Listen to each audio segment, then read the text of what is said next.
Trig identities. Again, all starts with the unit circle. Let's draw in a basic triangle there. Angle theta again with the horizontal. Hypotenuse 1 because it is the unit circle. As it is the unit circle, I also know its equation, x squared plus y squared is 1.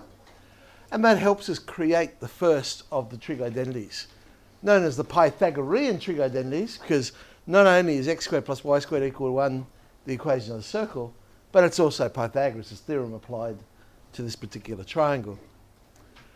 But using trig, we could show y is the same as sine theta and x is the same as cos theta. Substituting in, there is the first of the Pythagorean trig identities. Sine squared theta plus cos squared theta will always equal 1. Now there are actually 3, but in reality there's only 1, because they all come from that one trig identity. Sine squared plus cos squared is 1. Well, if I divide everything by sine squared, so sine squared on sine squared, cos squared on sine squared, 1 on sine squared, I end up with 1 plus cot squared is cosec squared. Second of our trig identities. But if instead of dividing it by sine squared, I'll divide it by cos squared, then I get sine squared on cos squared on cos squared, 1 on cos squared, we get the third of the trig identities. Tan squared plus 1 is sec squared. So these are the 3 traditional Pythagorean trig identities that we start with, but as I say, there really is just 1, and the other 2 are just derived from them. Okay, so they're the 3. There's also one relationship that comes in handy as well when solving these problems, and that is that relationship sine theta on cos theta equals tan theta. Okay. So sometimes we'll use that to solve problems. All right. I'll start with this sort of question. I personally would not use trig identities to do this. If cos theta equals 3/4 and tan theta is negative, find sine theta. What they're expecting you to do is substitute into sine squared plus cos squared equals 1, and from that work out sine theta. Waste of time. Cos theta is 3/4, so I can draw up a triangle. I can easily work out that the third side would be the square root of 7. If I want to find sine theta, I just read it off the triangle. There's only one thing I have to be careful about is it positive or negative? They've told me tan is negative. Cos is obviously positive because it's equal to 3/4.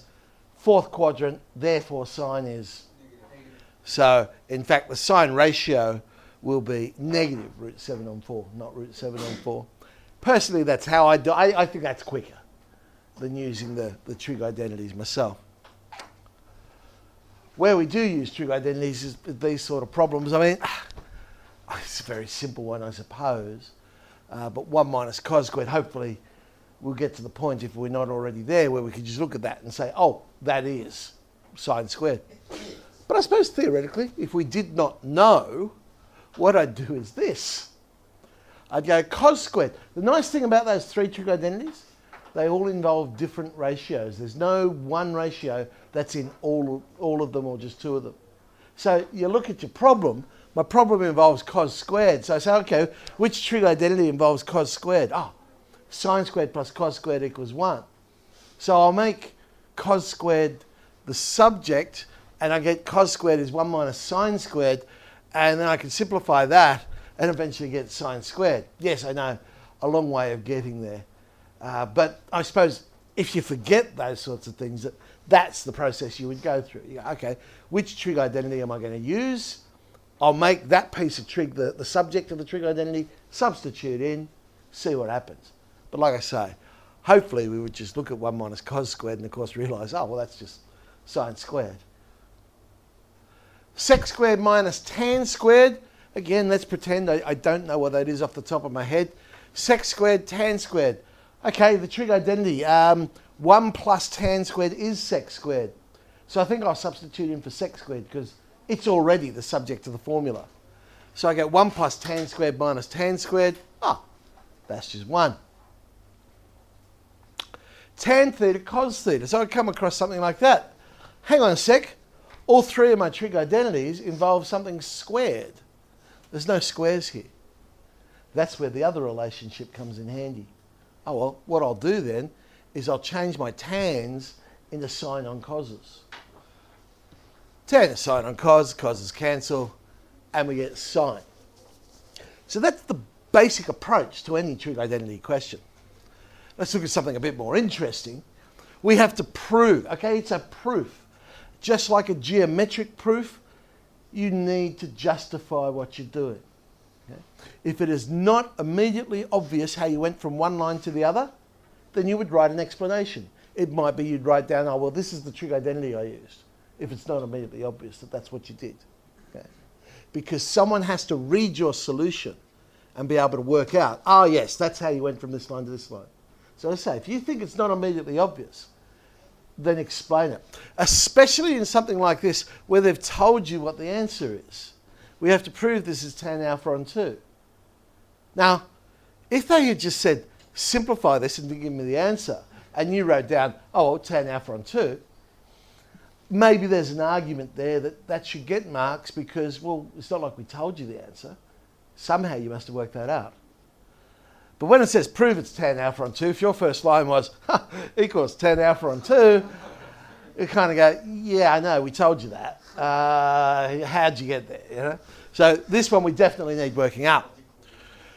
How to approach a trig identity. You can start with the left-hand side, prove it is the right-hand side. You don't have to do it that way, of course. You can start with the right-hand side, prove it is the left-hand side. But then there's the third way. Sometimes when you get those more complicated ones, you work on each side independently. So you go, okay, left-hand side is this. Nah, don't know where that's going to. I might just stop there. Right-hand side is this. Oh, look, it's come up to be the same thing. So now I know that they're both equal to the same thing. Therefore, the left-hand side must equal the right-hand side. Right. I'm going to start with the left-hand side. Now, a point on this. Some people actually like to write left-hand side equals 2 sec squared alpha minus 2 on 4 tan alpha. I'm not one of those because I kind of think that's obvious that that's the left-hand side. All right? But I do know this. I know there are some teachers who are paranoid about it and they'll go, oh, you should have written left-hand side equals. What a waste of time. The only time I might write down left-hand side equals is if I'm taking that approach where I'm going to work on two sides independently. And you go, oh, well, this is the left-hand side, this is the right-hand side. Show they're the same. Okay, I'm going to start with 2 sec squared minus 2. Well, sec squared, I see the square. That must be the trig identity I'm going to use. I know that sec squared is 1 plus tan squared. All right, sub it in. Let's see what happens. Oh, look, we're going to get a 2 minus 2. That tidies up nicely. 2 tan squared on 4 tan. 2 and 4 will cancel. Tan squared and tan will cancel. Sure enough, all right, so that's what I'll say. When you're proving a trig identity, start with the left, prove the right. Start with the right, prove the left. Work on the left and right independently. But you never solve like an equation. You cannot move terms from side to side because you don't know it's true. It's back to what we were looking at earlier in another topic when we were looking at inequalities. Right? If we don't know it's true, I can't move things from side to side.